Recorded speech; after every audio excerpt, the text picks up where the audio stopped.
Hello, I'm Ken Fobb, and this is NewsNet, Baton Rouge. So grab yourself a tea or coffee as I go over with you headlines and news from our local area and region.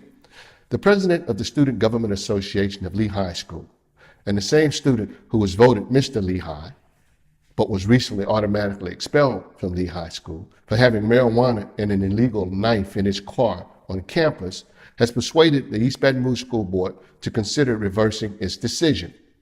Assad Mawaz Stevens is alleging that in his case, the school board repeatedly violated its own policies and failed to afford him due process. Stevens is a senior who turned 18 years old in October. He plans to ask the school to hold his rehearing in public, though he has a right to have it held in private. Stevens and his father, who has been supporting him in this process, are claiming that no written notification of the expulsion hearing was sent by certified mail. His parents were not notified of their right prior to the hearing to view and copy any evidence to be presented by the school at the hearing, and that the student was not given a meaningful chance to cross-examine witnesses at the hearing that took place on December 12, 2018. I will keep you posted as to what happens next. A Baton Rouge firefighter suspected of driving while intoxicated and causing a woman's leg to be amputated will be arraigned in court.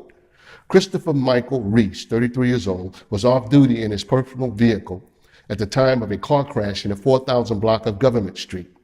According to state police records, he was operating his vehicle at a high rate of speed with red flashing lights on his front windshield. It is alleged he was coming from a local bar where he had been drinking alcohol prior to driving. He was traveling 94 miles per hour around 11 p.m. on November 5, 2018, with a blood alcohol content of 0.21, more than double the legal limit of 0.08 under Louisiana laws. He was arrested on January 3rd and charged on January 29th by the DA's office with first-degree vehicular negligent injury, which is a felony. He was also charged with several misdemeanors, including first offense DWI, reckless operation of a vehicle, and driving without automobile insurance. He will be arraigned on February 25th before District Judge Fred Kafasi.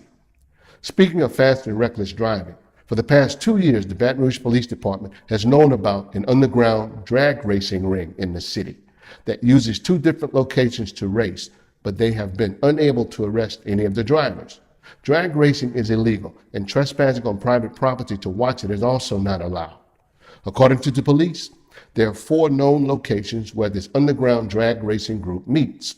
2 locations are in Baton Rouge and 2 are in West Baton Rouge Parish. Usually by the time the police arrive, the racing group's lookouts alert those who are racing and the group disperses.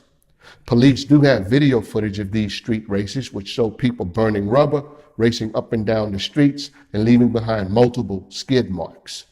It is believed that these drag races are lucrative for the winners, who can receive up to $5,000 for winning.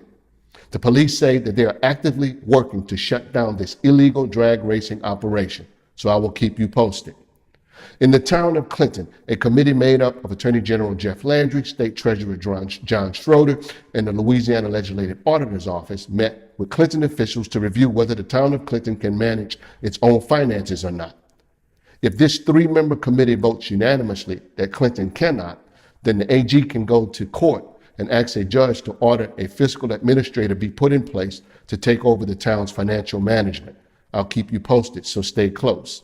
Finally, in St. Helena Parish, the Sheriff's Department reports that a woman was dragged into a ditch and was bitten and mauled by a pack of 8 dogs. Investigators say that a woman was walking on Highway 449 in St. Helena Parish when suddenly a pack of dogs came out of a house, attacked her in the roadway, and then pulled her into a ditch where they mauled her. She fortunately was assisted by a person driving by at the time who was able to pull her into a car, at which time the police was called. The owners of the dogs were contacted, and the dogs have been surrendered to the Tangi Humane Society. Charges are expected to be filed, but meanwhile, police say the victim is recovering in a hospital located in Hammond, but the severity of her injuries were uncertain. These have been headlines and news from our local area and region. I'm yours truly, Ken Fobb, and I'll see you next time right here on NewsNet, Baton Rouge.